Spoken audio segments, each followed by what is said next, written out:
Scarlett Voss had been turned away from six packs in 2 years, and she'd stopped flinching at the word no long before the seventh alpha slammed his door in her face.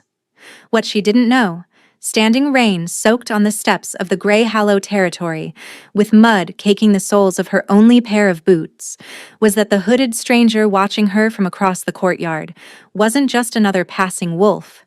He was the reason every alpha in the Eastern Territories had been summoned to a council that week. He was the reason their hands trembled when they spoke. And in about 40 seconds, he was going to hear her say something that would change the course of both their lives. She wiped rainwater from her jaw and turned to face the courtyard, not caring that 24 wolves milling between market stalls could see the rejection still fresh on her face. She was used to it. The pitying glances, the way mothers pulled their children a little closer when she passed, as if whatever curse clung to her might be contagious. A bondless wolf at 23. No pack, no territory, no alpha willing to claim her. She almost laughed. Almost. But the sound that came out of her was something harder than laughter, something with teeth. "Seems like Grey Hallow's answer is the same as everyone else's," she muttered, adjusting the strap of the worn leather bag over her shoulder. She could feel the weight of everything she owned in that bag. It wasn't much. "Rough morning?" The voice came from her left. A woman selling dried herbs from a wooden cart, gray-haired and sharp-eyed, watching Scarlett with something that wasn't quite pity and wasn't quite curiosity. Scarlett shrugged one shoulder. "Rough couple of years, actually." "You're the one who's been going territory to territory." It wasn't a question. Word traveled fast among wolves. "Looking for a pack." "Looking for anyone who'll have me." Scarlett heard how that sounded and didn't bother correcting it. Pride was a luxury she'd stopped affording herself somewhere around rejection number 4. But apparently a wolfless Omega with no bloodline and no bond isn't exactly a hot commodity. The herb seller's eyes flickered with something. Not pity, this time. Something sharper. Wolfless? Scarlett's jaw tightened. There it was. The word that followed her like a scar everyone could see. She'd been born into the Silver Ridge Pack, daughter of a disgraced Omega mother and a father who'd vanished before her first breath. She'd presented as Omega at 13, which should have meant a wolf spirit rising to meet her, a second soul curling into her bones, lending her strength and instinct and the ability to shift. Her wolf never came. The healers couldn't explain it. The elders whispered about it. And when Silver Ridge fell to a territorial war 3 years ago, Scarlett had been cast out with nothing but the clothes on her back and the cruel understanding that no one fights to protect what they don't value. "Wolfless," Scarlett confirmed, and the word tasted like ash. "So, if you're about to tell me there's a territory 2 days north that might take me in, save your breath. I've heard it. I've gone." "They won't." The herb seller opened her mouth to respond, but a sound cut through the courtyard. Low murmuring, the kind that rippled through a crowd when something important was happening. Scarlett turned. A group of wolves were parting near the eastern gate, stepping aside with their heads slightly lowered in a way that spoke of instinct, not choice. Someone was coming through. Scarlett felt it before she saw him. It started at the base of her spine. A hum. Low and deep, like a tuning fork struck against bone. It vibrated through her ribs, spread across her sternum, and settled behind her heart with a pressure that made her breath catch. She pressed her hand flat against her chest without thinking. What was that? Then he stepped into the courtyard, and every rational thought in Scarlett's mind went quiet. He was tall. That was the first thing. Not just tall, but built like the mountain she'd crossed to get here, broad-shouldered and solid in a way that made the space around him seem smaller. His dark hair was damp from the rain, pushed back from a face that was all sharp angles and controlled intensity. A jaw that could have been carved from granite, cheekbones that caught shadow, and eyes. God's. His eyes.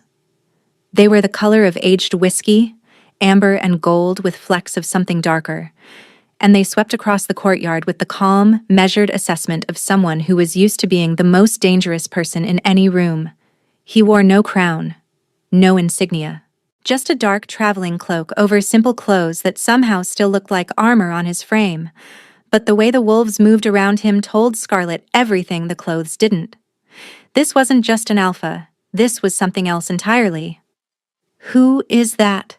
she whispered, and she hated that her voice came out breathless. The herb seller had gone very still beside her. "That," she said carefully, "is Ryan Ashbourne." The name hit Scarlet like cold water.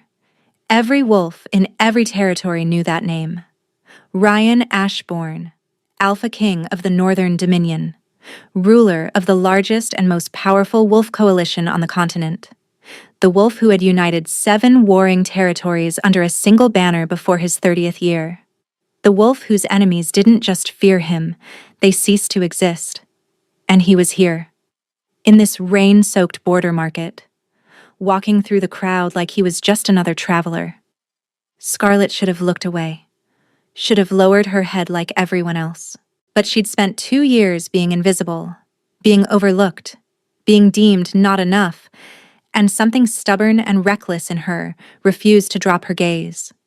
His eyes found hers. The hum behind her heart became a roar. She saw something shift in his expression. Subtle.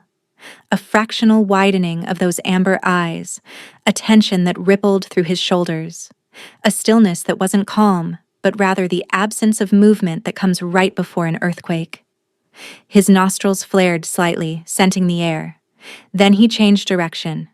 Mid-stride, without breaking pace, he altered his path and began walking directly toward her. Scarlet's pulse hammered. Every instinct she possessed, the ones that worked even without a wolf, screamed at her to run.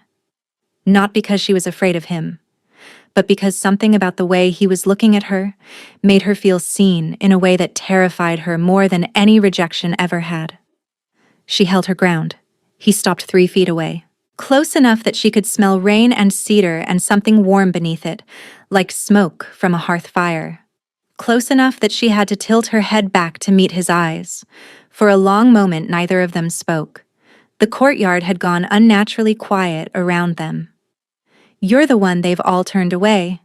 His voice was low, deep in a way that resonated in her chest cavity, in the spaces between her ribs. It wasn't a question. Scarlet blinked. Word travels fast. "I make it my business to know what happens in my territories." His gaze moved over her face slowly, deliberately, like he was memorizing it. 7 rejections. 6 officially. The 7th just happened, so the paperwork's probably still drying. She didn't know why she was being flippant with the most powerful wolf alive. Maybe because she'd already lost everything, and there was a strange freedom in having nothing left to protect. Something flickered across his face. Not amusement exactly, but something adjacent to it. Something warmer. "Why were you rejected?" "You already know why." "I want to hear you say it." She held his gaze. That stubborn, reckless thing in her chest lifted its chin.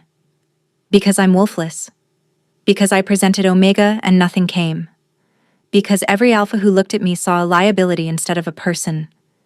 Because in 2 years of begging for a place to belong, not a single wolf with power decided I was worth the trouble." She paused. The rain was coming down harder now, plastering her hair to her face, running into her eyes. She didn't wipe it away. "Every alpha rejected me," she said, and the laugh that came out of her was bitter and sharp and honest. Every single one. Ryan didn't laugh. His expression didn't shift into pity or dismissal or the careful blankness she'd learned to expect. Instead, something dangerous moved behind those amber eyes, something that looked like fury, but not directed at her, directed at something she couldn't see, something vast. "They were fools," he said. The words landed like a physical thing. Scarlet felt them hit her sternum, felt them crack against the armor she'd built around herself, felt them seep into places she'd stopped letting anything reach. "You don't know me," she managed. "I know what I see." He took a step closer. The space between them shrank to something intimate, something that made the herb seller quietly push her cart backward and disappear. "I see a woman who's been turned away by every door she's knocked on, and she's still standing, still looking people in the eye, still refusing to break. His voice dropped lower. That isn't weakness, Scarlet Voss. That's the kind of strength most alphas couldn't carry for a single day. She went very still. How do you know my name? I told you, I know what happens in my territories. He paused, and something in his expression shifted again, became something rawer, something he looked like he was choosing to let her see. I've known your name for 6 months, since the first report crossed my desk of a wolfless Omega being denied sanctuary.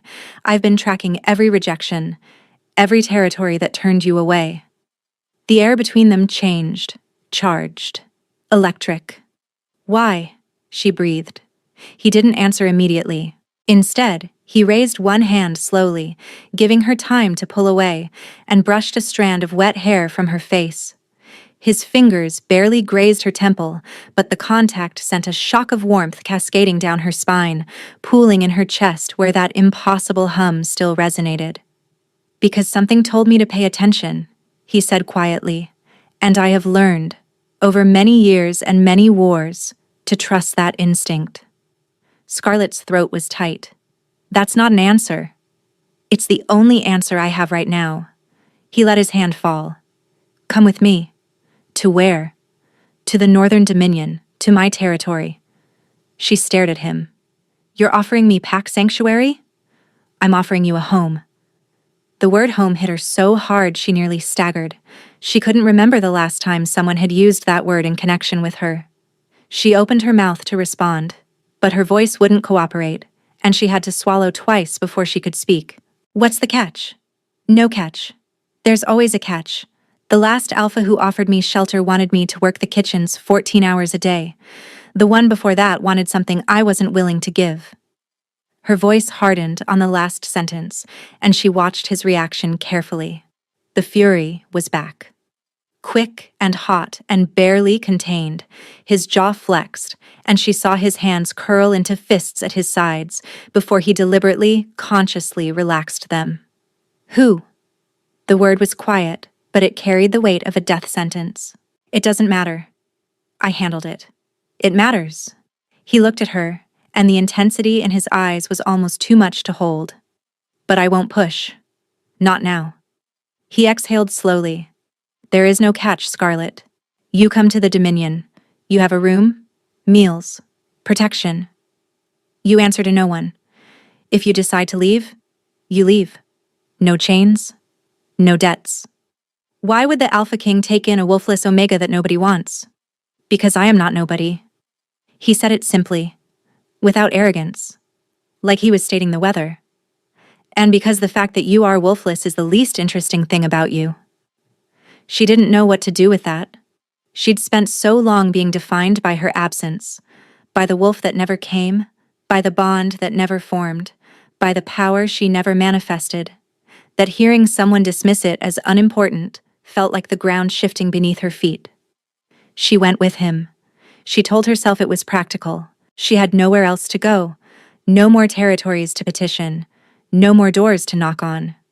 She told herself the hum in her chest was exhaustion, that the way her pulse settled into something calm and steady in his presence was simply relief at finally having somewhere to sleep. She told herself a lot of things during the 3-day journey north to the Dominion. Most of them were lies. The Northern Dominion was nothing like the scattered, struggling territories she'd passed through. It sprawled across a vast highland plateau, its central hold built into the side of a granite cliff face, with towers that caught the morning light and turned it to gold. Wolves moved through its streets with an ease she'd never seen, unhurried, unafraid. There was no tension in the air, no underlying current of fear or suspicion. Ryan gave her a room in the eastern wing of the hold. Not a servant's quarters, not a cot in a shared dormitory. A room with a real bed and thick furs and a window that overlooked the valley below, where a river carved silver through dark pines. "This is too much," she said, standing in the doorway with her single bag clutched against her chest. "It's a room." He leaned against the doorframe, arms crossed, watching her with that quiet intensity that she was beginning to realize was simply how he looked at everything. "You'll need warmer clothes. The Highland winters are unforgiving. I'll have some sent up." "I can work for them." "You can, but you don't have to earn the right to be warm." He left her alone after that, and she sat on the edge of the bed and pressed her hands to her face and did not cry. She didn't, but it was close. Over the following weeks, something began to shift. Not just in Scarlett's circumstances, but in something deeper. Something internal, tectonic, irreversible. Ryan didn't seek her out constantly, but she noticed him, noticed that he appeared at meals when she did. Noticed that he walked through the eastern wing more frequently than any Alpha King should have reason to. Noticed that when she entered a room, his eyes found her first. Always, like she was a fixed point he oriented himself around. She noticed other things too. The way his warriors respected him, not with fear, but with genuine loyalty. The way he listened when people spoke to him, actually listened, with his full attention. The way he was patient with the children who ran through the hold's corridors, crouching down to their level, his massive frame folding with a gentleness that made something ache behind her ribs. She noticed the scar that ran along his left forearm, thick and raised, and the way he sometimes pressed his thumb against it when he was thinking. She noticed that his laugh, rare and low, changed the quality of the air in whatever room he occupied. And she noticed the hum. Always the hum. It was louder when he was near, a resonance that lived in her bones, that deepened every time their eyes met across a crowded hall, every time his hand brushed hers when he passed her a cup or a book, or steadied her on a rain-slicked step. It was 3 weeks before she finally asked. They were in the hold's library, a vast room with vaulted ceilings and shelves that stretched so high they required rolling ladders. Scarlett had discovered it on her 4th day and had been spending most of her evenings there, curled in a chair by the fire with books she'd never had access to before. Ryan had started appearing around the same time each evening, settling into the chair across from hers with his own stack of correspondence, and they'd developed a comfortable silence that felt more intimate than most conversations Scarlett had ever had. "Can I ask you something?" she said, not looking up from her book. "You can ask me anything." His voice was quiet, steady, like a hand extended in the dark. The hum. She lowered the book to her lap and met his eyes. The firelight turned them to molten gold. "The feeling I get when you're near. Like something vibrating in my chest." "What is it?" He was very still. She watched the firelight play across his features and saw the careful control he maintained over his expression, the way he held himself in check like a man standing at the edge of a cliff, choosing each movement with precision. "What do you think it is?" he asked. "I think if I had a wolf, I'd know exactly what it is." The admission cost her something. She felt it leave her body like a breath held too long. "But I don't, so I'm asking." He set down his correspondence, leaned forward. The distance between their chairs shrank, and the hum intensified until she could feel it in her teeth. "It's a bond," he said. "A mate bond." The world went very quiet. "That's not possible," she whispered. "I'm wolfless. I can't form bonds. That's the whole point of what I am. That's why no one wanted me." "Scarlett," the way he said her name, like it was something precious, like it was a word he'd been waiting his entire life to say. "You are not wolfless because you are broken. You are wolfless because your wolf has been dormant, buried under years of trauma and rejection, and a body that learned it wasn't safe to emerge." She was shaking. She could feel it starting in her hands and spreading outward. "How do you know that?" "Because I've felt your wolf." He said it with absolute certainty. "Since the moment I saw you in that courtyard?" "She's there, Scarlett. She's been there all along, waiting for the moment you felt safe enough to let her surface." The tears came then. Not the ones she'd been holding back in that bedroom weeks ago, but something older, deeper, something that had been locked behind her ribs since she was 13 years old and waited for a wolf that never came and watched her mother's face crumble with the understanding of what that meant. Ryan moved. Not quickly, not abruptly, but with a deliberateness that gave her every chance to stop him. He crossed the space between their chairs, knelt in front of her, and took her trembling hands in his.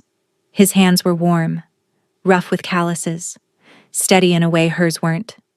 "I need you to understand something," he said, looking up at her with those amber eyes that held no pity, no uncertainty, nothing but a fierce, unwavering conviction.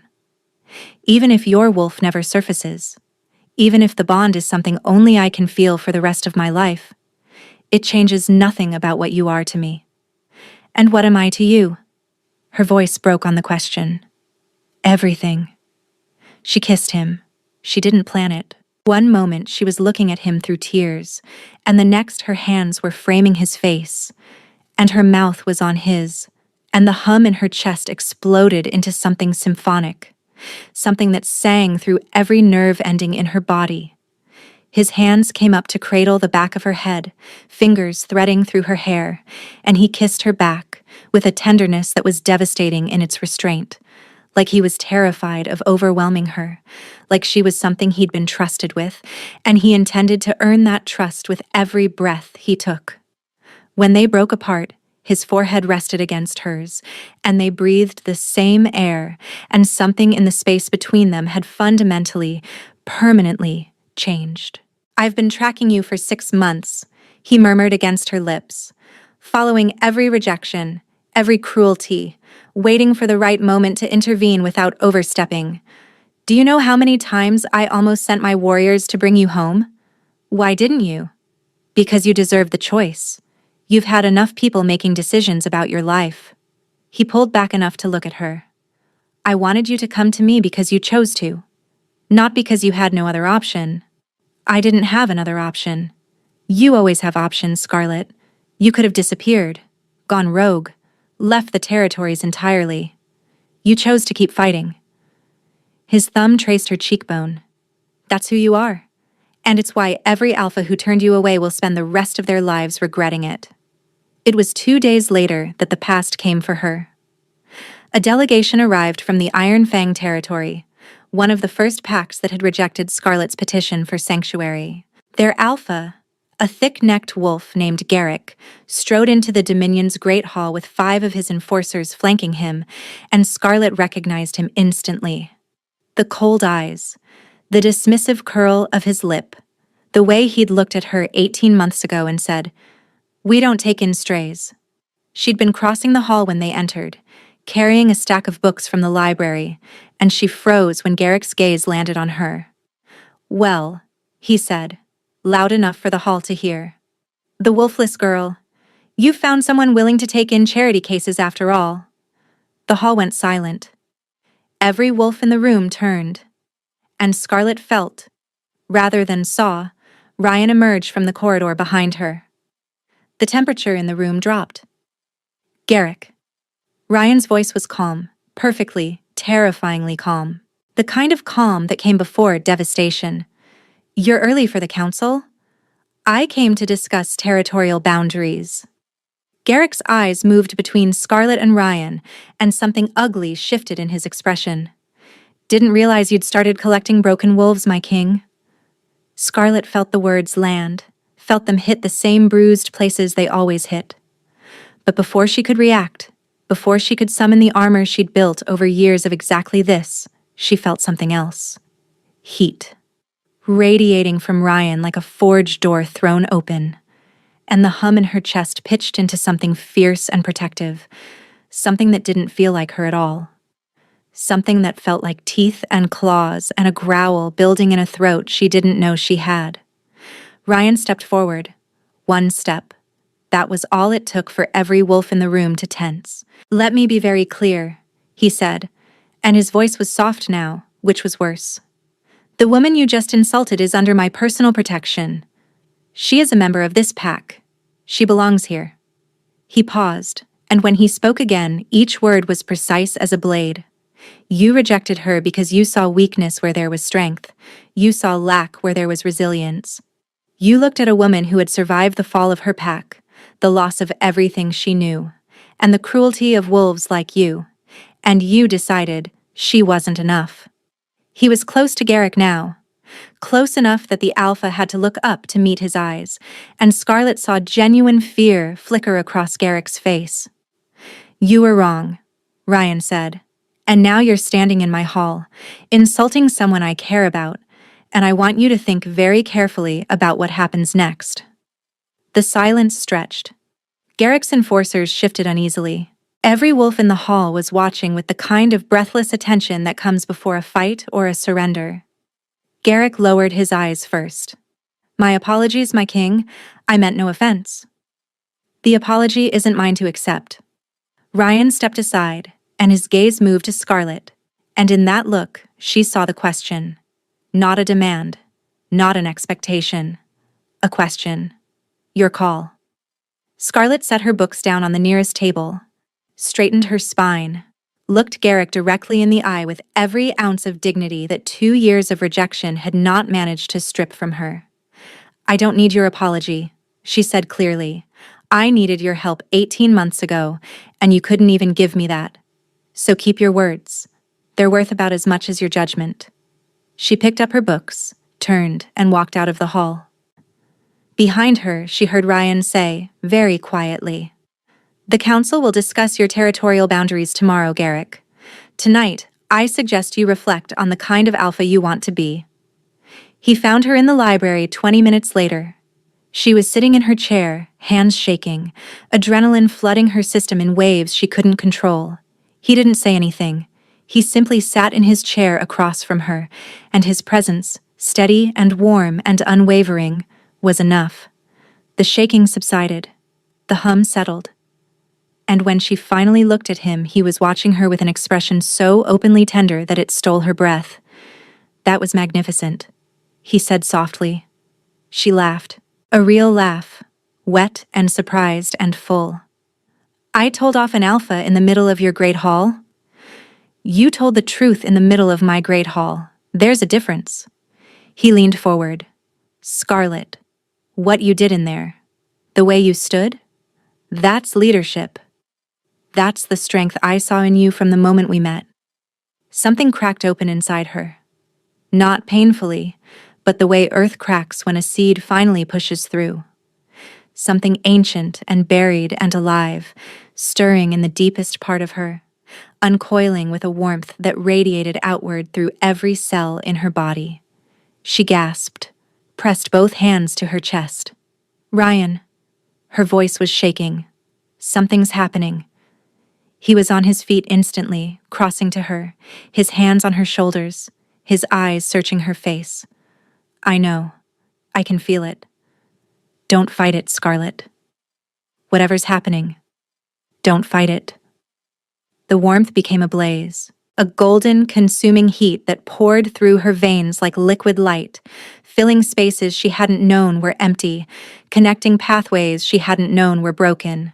The hum in her chest expanded into a roar, and she felt it, finally, for the first time in her life. Her wolf, not absent, not broken, dormant, buried under layers of grief and trauma and the bone-deep belief that she was not enough, that she was incomplete, that she was missing the most fundamental part of herself. Her wolf had been there all along, curled tight and small and waiting for the moment Scarlet felt safe enough, worthy enough, loved enough to let her rise. The tears streamed down her face. She could feel the bond now, truly feel it, a golden thread stretching between her chest and Ryan's, vibrating with warmth and recognition and something that felt older than both of them. Something that felt like destiny and choice woven together into something unbreakable. There she is, Ryan whispered, and his voice was rough, broken, his eyes bright with unshed tears of his own. There you are. You knew, she choked out. You knew she was there. I felt her the moment I saw you. Sleeping. Waiting. His hands moved to frame her face, thumbs brushing away tears. waiting for you to believe you deserve to be whole." She surged into him, and he caught her, arms wrapping around her with a fierceness that matched the feeling pouring through the bond, pulling her against his chest so tightly she could feel his heartbeat against her own. They matched, beat for beat, rhythm for rhythm, two hearts that had been searching for the same frequency and had finally found it. "Mine," he said against her hair, and the word wasn't possession, it was a prayer. "Yours," she answered, "and you're mine. From the moment I saw you. From before that. From always." 2 months later, the Highland spring had turned the valley below the hold into a carpet of wildflowers, purple and gold and white, stretching to the distant tree line where the dark pines stood sentinel. Scarlett stood on the balcony of what was now their room, because somewhere between the first kiss in the library and the night she'd finally shifted, finally felt her wolf unfurl through her body in a cascade of silver light. She'd stopped sleeping alone and started sleeping pressed against the broad, warm wall of Ryan's chest with his arm draped across her waist and his breath steady in her hair. She heard him before she felt him. The quiet tread on the stone floor, the particular rhythm of his footsteps that she'd learned to distinguish from every other sound in the hold. Then his arms wrapped around her from behind, and the bond hummed between them like a struck chord, and she leaned back into him with the kind of trust that had taken her entire life to learn. "The delegations from the Spring Council are arriving," he said against her temple. "Garrick sent word that Iron Fang is restructuring their sanctuary policies." "How generous of him." "You terrified him." "I told him the truth. That's not the same thing." "In my experience, that's exactly the same thing." She felt him smile against her skin. "There's also a petition waiting for you. 3 wolfless Omegas from the Southern Territories requesting sanctuary." She turned in his arms, searched his face. "Requesting sanctuary from me?" "Word has spread. About you. About what happened. About an Omega who had no wolf and no pack, and no one willing to fight for her. Who found her way to the Northern Dominion and found everything she'd been denied." His eyes were soft, golden, full of something that made her chest expand beyond what should have been physically possible. "They're asking for you specifically, Scarlett. Not me. You." The weight of that settled over her like a mantle. Not heavy. Right. Like something clicking into place, a key turning in a lock she hadn't known existed. "I want to help them," she said. "I know you do. That's why I brought it to you first." She reached up and traced the line of his jaw with her fingertips, the same way she'd done 100 times now, still marveling at the way his eyes fluttered half-closed at her touch, the way the most powerful wolf on the continent softened under her hands like she was the only force in the world capable of undoing him. "Thank you," she said quietly, "for seeing me when no one else would." He caught her hand, pressed his lips to her palm. "You were always visible, Scarlett. The rest of them just didn't have the courage to look." Below them, the valleys stretched gold and green and infinite under the spring sun. Somewhere in the hold, 3 wolfless Omegas were waiting to be told they had a place here, that their absence was not a deficiency, that their worth was not determined by the thing they lacked, but by the strength they carried. Scarlett would tell them herself. She would sit with them the way no one had sat with her, and she would say the words she'd needed to hear for 23 years, the words that a king had crossed a courtyard in the rain to give her. "You are not broken. You are not lacking. You are exactly, precisely, fiercely enough." And the wolves who couldn't see that were fools.